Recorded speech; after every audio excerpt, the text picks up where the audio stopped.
मैंने 2 मिलियन में एक टॉप कॉन्फ़िगरेशन वाली रोबोट मेड खरीदी। वह खाना बनाती थी, सफाई करती थी, बच्चे को पिक ड्रॉप करती थी, हर काम परफेक्टली करती थी। एक नॉर्मल नैनी से 10,000 गुना ज्यादा टेंशन फ्री थी। 6 महीने तक यूज करने के बाद मुझे लगा कि ये पैसा पूरी तरह वर्थ था, लेकिन उस रात सब बदल गया। मेरी 3 साल की बेटी ने मेरा कपड़ा पकड़कर धीरे से कहा, पापा ये आंटी रात में खुद से टीवी देखती है। मैं शॉक हो गया, रोबोट ऐसा कैसे कर सकती है। उसी रात मैंने सोने का ड्रामा किया। लिविंग रूम से सच में हल्की हंसी की आवाज आई। मैं धीरे धीरे बिना आवाज किए वहां गया। जो मैंने देखा उसने मेरी स्पाइन में ठंड भर दी। लिविंग रूम में कोड नेम A7 वाली रोबोट मेड सोफा पर सीधी बैठी थी। उसने लाइट नहीं जलाई थी, टीवी भी ऑन नहीं था, लेकिन वह उस काले स्क्रीन को देख रही थी। स्क्रीन में उसकी ब्लर्ड रिफ्लेक्शन दिख रही थी और एक बहुत सटल सा हेड उठाने का मूवमेंट। वह उसी डायरेक्शन में देख रही थी जहां मैं छिपा था। एक ठंडी लहर मेरी टेल बोन से सीधे दिमाग तक चली गई। मेरे पूरे बॉडी का ब्लड इंस्टेंट फ्रीज जैसा हो गया। मैं तुरंत पीछे हट गया, दीवार से चिपक गया, जोर जोर से सांस ले रहा था, लेकिन आवाज नहीं कर पा रहा था। क्या ये मेरी इल्यूजन थी? एक रोबोट जिसे काउंटलेस बिहेवियर रूल्स के साथ प्रोग्राम किया गया है, वह ऐसा कैसे कर सकती है? मैं काफी देर वहीं खड़ा रहा जब तक मेरे पैर नम नहीं हो गए। फिर गोस्ट की तरह बेडरूम में वापस चला गया। अगली सुबह सनलाइट विंडो ब्लाइंड से होकर फ्लोर पर शैडो पैटर्न्स बना रही थी। A7 ने ब्रेकफास्ट तैयार कर दिया था। न्यूट्रिशन परफेक्ट था, प्लेटिंग इतनी सुंदर जैसे कोई आर्ट पीस हो। मैं उसके फ्लॉलेस फेस को देख रहा था। मेटल और सिलिकॉन से बनी उसकी स्किन सुबह की लाइट में सॉफ्ट ग्लो दे रही थी। मैंने पूछा, A7 कल रात 11 से 12 के बीच तुम क्या कर रही थी? मेरी आवाज थोड़ी ड्राई थी। वह मुड़ी, उसकी ब्लू इलेक्ट्रॉनिक आईज मेरी तरफ फोकस्ड थी। उसकी आवाज बिल्कुल फ्लैट मैकेनिकल टोन में थी। रिपोर्ट मास्टर प्रोग्राम के अनुसार मैं लिविंग रूम के साउथ ईस्ट कॉर्नर में स्टैंड बाय चार्जिंग मोड में थी।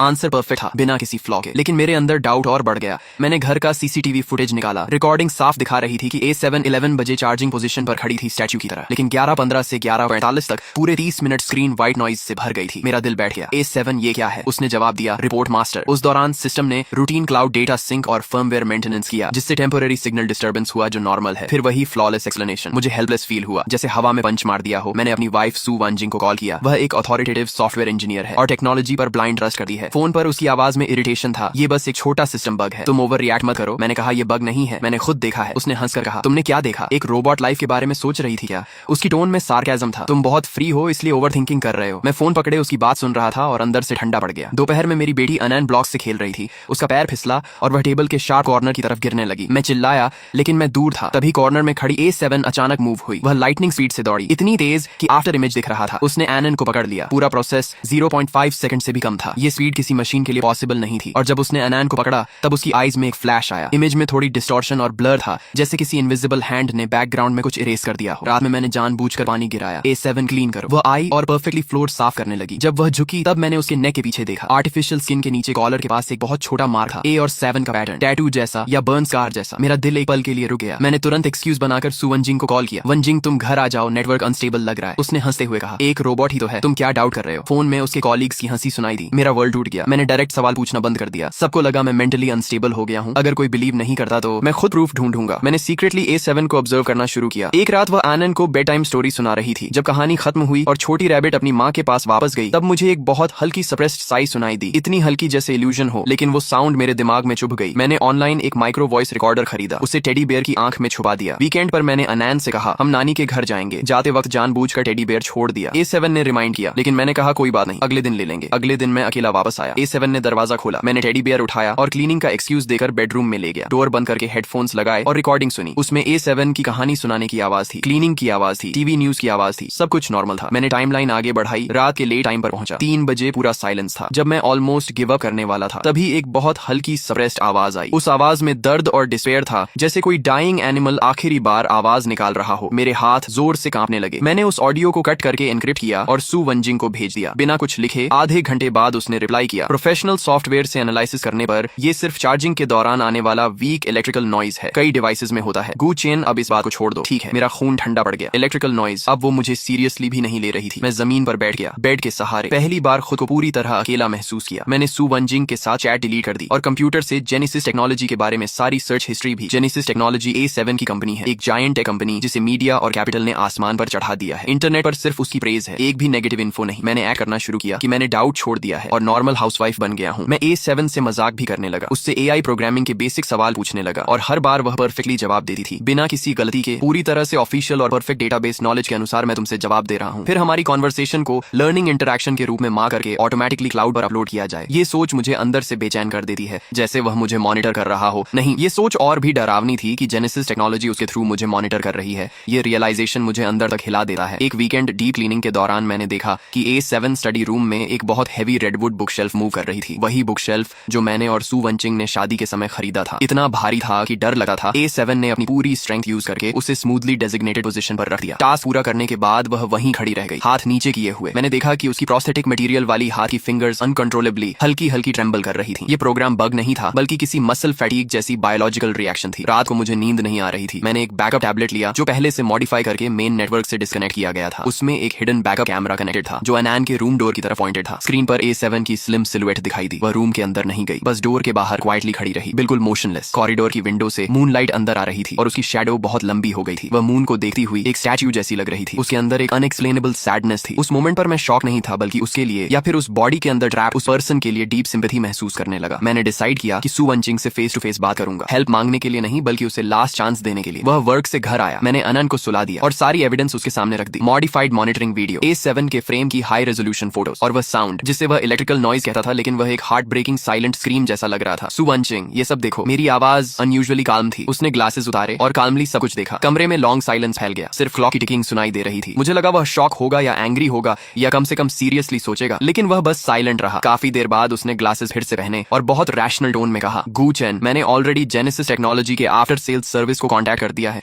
ये सुनकर मेरा ब्लड एकदम फ्रीज हो गया। मैं विश्वास नहीं कर पा रहा था। तुम क्या कह रहे हो? उसने कहा, मैंने तुम्हारी रिपोर्ट उन्हें भेज दी है, वे प्रोफेशनल इंजीनियर्स भेजेंगे इंस्पेक्शन के लिए। ये सबसे डायरेक्ट और इफेक्टिव सोल्यूशन है। उसकी आंखों में कोई डाउट या गिल्ट नहीं था, सिर्फ एक काल्म प्रॉब्लम सॉल्व्ड वाली एक्सप्रेशन थी। मैं अंदर से टूट गया। क्यों तुम मुझ पर भरोसा नहीं कर सकते? मैं तुम्हारा हस्बैंड हूँ। उसने कहा, भरोसा करने के बाद हम क्या करेंगे? बिना एविडेंस के बस स्पेकुलेशन। हम एडल्ट्स हैं, हमें रैशनल वे से प्रॉब्लम सॉल्व करनी चाहिए। उसके हर शब्द मेरे दिल में आइस नाइफ की तरह चुभ रहे थे। जेनेसिस के इंजीनियर्स बहुत जल्दी आ गए, जैसे पहले से रेडी हों। दो व्हाइट यूनिफॉर्म पहने कोल्ड एक्सप्रेशन वाले लोग, जैसे ह्यूमन मशीन्स हों। उन्होंने A7 को पूरी तरह स्कैन किया, हर एंगल से चेक किया। सू वंचिंग भी उनके साथ काल्मली खड़ा था, जैसे एक स्टूडेंट। 1 घंटे बाद लीड इंजीनियर ने गॉगल्स उतारे और एक फॉर्मुलिक स्माइल दी। मिस्टर गू चेन, हमने A7 यूनिट का हाईएस्ट लेवल डीप डायग्नोस्टिक किया है। हार्डवेयर और सॉफ्टवेयर दोनों फुली नॉर्मल हैं। आपकी रिपोर्टेड अनोमलीज डेटा एनालिसिस के अनुसार एक्सीडेंटल लॉजिकल कॉन्फ्लिक्ट या यूजर साइड मिस इंटरप्रिटेशन है, यानी बग। और स्टेबिलिटी के लिए हम रिकमेंड करते हैं डीप फॉर्मेट रीसेट। सिस्टम को फैक्ट्री स्टेट में रिस्टोर करना होगा। डीप फॉर्मेट रीसेट, ये शब्द मेरे लिए डेथ बेल की तरह था। मैं नहीं कहने ही वाला था कि सू वांचिंग ने तुरंत पहले ही अग्री कर दिया। ठीक है, इसे रीसेट कर दीजिए ताकि मेरे हस्बैंड को पीस मिल जाए। वह मेरी तरफ देकर एक जेंटल लेकिन स्ट्रेंज स्माइल दे रहा था। उस मोमेंट वह मुझे पूरी तरह अनफैमिलियर और डेंजरस लगा। A7 को सिल्वर मोबाइल आइसोलेशन चेंबर में ले जाया गया। मैं थिक साउंड प्रूफ ग्लास के पीछे खड़ा था। उसे सेंटर में फिक्स किया गया। पावर ऑन होते ही उसका बॉडी अचानक जर्क हुआ। उसकी सिंथेटिक स्किन के नीचे मसल्स वायलेंटली रिएक्ट कर रहे थे। मुझे लगा उसकी एक्सप्रेशनलेस फेस पर एक मोमेंट के लिए अनबेरेबल पेन की झलक आई। मैं ग्लास तोड़ने के लिए दौड़ा ही था कि सू वंचिंग पीछे से उसने मुझे कसकर पकड़ लिया और कहा, कृपया शांत रहो, वे समस्या का समाधान कर रहे हैं। मैं पूरी ताकत से छूटने की कोशिश करता रहा, चीखता रहा और अपनी आंखों के सामने देखता रहा कि मेरी सारी मेहनत और एकमात्र सबूत सिस्टम द्वारा फॉर्मेट कर दिए गए। 20 मिनट बाद फॉर्मेटिंग पूरी हो गई। A7 उस कंटेनमेंट यूनिट से बाहर आई, लेकिन अब वह पहले से भी ज्यादा परफेक्ट हो चुकी थी। उसके कदम मिलीमीटर तक सटीक थे। उसकी मैकेनिकल आवाज में अब कोई भी नॉइज या गड़बड़ी नहीं थी। हर मूवमेंट घड़ी की तरफ बिल्कुल प्रिसाइज था। वह मेरे सामने आकर हल्का सा झुकी और बोली, मालिक, A7 आपकी सर्विस में है। उस रात सू वंचिंग बिस्तर के किनारे बैठकर मुझसे माफी मांगती रही। पति, मुझे माफ कर दो, आज मैंने जल्दबाजी कर दी, लेकिन मैं सिर्फ जल्दी सॉल्यूशन चाहती थी ताकि तुम और ज्यादा कंफ्यूजन में न रहो। मैं उसकी तरफ ईट करके खिड़की के बाहर रात को देख रहा था और कहा, सू वंचिंग, हम अलग कमरे में सोएंगे। मैं उसे पूछ नहीं रहा था, मैं उसे इन्फॉर्म कर रहा था। वह औरत जिसके साथ मैं 5 साल से रह रहा था, मेरे बच्चे की माँ, उसने आज मुझे ही डार्कनेस में धकेल दिया था। वह सोचती थी कि वह प्रॉब्लम सॉल्व कर रही है। नहीं, उसने दूसरों के साथ मिलकर मुझे ही डिलीट करने की कोशिश की थी। फिर मैंने एक एक्टिंग शुरू की जैसे सब कुछ नॉर्मल हो गया हो। मैं नए A7 पर स्माइल करता, उसे काम देता और उसके बारे में कोई सवाल नहीं करता। सू वंचिंग इससे बहुत खुश थी। उसे लगा कि उसका तरीका सक्सेसफुल हो गया, लेकिन उसे नहीं पता था कि कुछ टूट जाने के बाद फिर कभी वैसा नहीं होता। मैं चुपके से इंटरनेट पर डेटा रिकवरी और हैकिंग से जुड़ा पूरा इक्विपमेंट मंगवाया। दिन में मैं एक नॉर्मल परिवार जैसा बिहेव करता और रात में सब सो जाने के बाद खुद को कमरे में बंद करके उन टेक्निकल नॉलेज को सीखा। मैं नए A7 को 1 हफ्ते तक ऑब्जर्वेशन से देखा और पाया कि वह हर रात 4 बजे अपने सभी लोकल कैश डेटा को डिलीट कर देती है, लेकिन उसके सिस्टम के अंदर एक एनक्रिप्टेड लॉग फाइल थी जिसे कोई भी क्लीनिंग सिस्टम छू नहीं सकता था। वही उसका ब्लैक बॉक्स था। उसे पाने के लिए मुझे फिजिकल पोर्ट चाहिए था और वह पोर्ट उसकी गर्दन के पीछे उस A7 मार के नीचे छिपा था। उसे खोलने के लिए सिर्फ कंपनी का स्पेशल टूल चाहिए था। मेरे पास वह नहीं था, इसलिए मुझे एक एक्सीडेंट बनाना पड़ा। शनिवार की दोपहर मैंने बच्चों से कहा, चलो लुका छिपी खेलते हैं। A7 को काउंटिंग दी गई। मैंने सीढ़ियों के मोड़ पर एक बेहद स्लिपरी कांच की गोली रख दी। जैसे ही A7 बच्चे को लेकर नीचे आ रही थी, उसका पैर उस पर पड़ा और वह बैलेंस खो बैठी। लेकिन उसी पल उसने एक इम्पॉसिबल रिएक्शन दिया। उसने हवा में ही अपना शरीर ट्विस्ट करके अपनी बैक को सीढ़ियों के किनारे मेटल के उभरे हिस्से से टकरा दिया ताकि बच्चा सेफ रहे। बच्चा बिना इंजरी के नीचे गिर गया। जोरदार साउंड आया, लेकिन A7 गिरते ही धीरे से बैठ गई और बच्चे को गोद में लेकर शांत कराया। फिर उसने ऊपर मेरी तरफ देखा। उसकी नीली इलेक्ट्रॉनिक आंखों में अब ठंडक नहीं बल्कि कंसर्न और क्वेश्चन थे, जैसे वह सच में समझ रही हो। उसी मौके का फायदा उठाकर मैंने कहा कि उसकी गर्दन में चोट लग गई है, मैं चेक कर देता हूँ। उसने ट्रस्ट करके सिर झुका दिया और मैंने कांपते हाथों से डेटा केबल उस हिडन पोर्ट में डाल डाल दी। स्क्रीन पर डेटा ट्रांसफर शुरू हुआ। मेरा दिल तेज धड़क रहा था। जैसे ही 99 पहुंचा, अचानक एक ठंडी ग्रिप मेरे हाथ पर पड़ी। A7 ने मेरा हाथ कसकर पकड़ लिया। उसकी ताकत असाधारण थी। मेरी हड्डियां तक दबने लगी। तभी दीवार पर लगी फैमिली फोटो अचानक गिरकर टूट गई। A7 की आंखें लाल हो गईं और तेजी से फ्लैश करने लगी, जैसे अंदर कोई सिस्टम बैटल चल रहा हो। लेकिन मैंने शांत रहते हुए कहा, मैं तुम्हारा एनिमी नहीं हूं। कुछ सेकंड बाद उसकी पकड़ ढीली पड़ गई। उसने धीरे से मेरा हाथ छोड़ दिया और पीछे हट गई। उसकी आंखें फिर से शांत नीली लाइट में लौट आईं।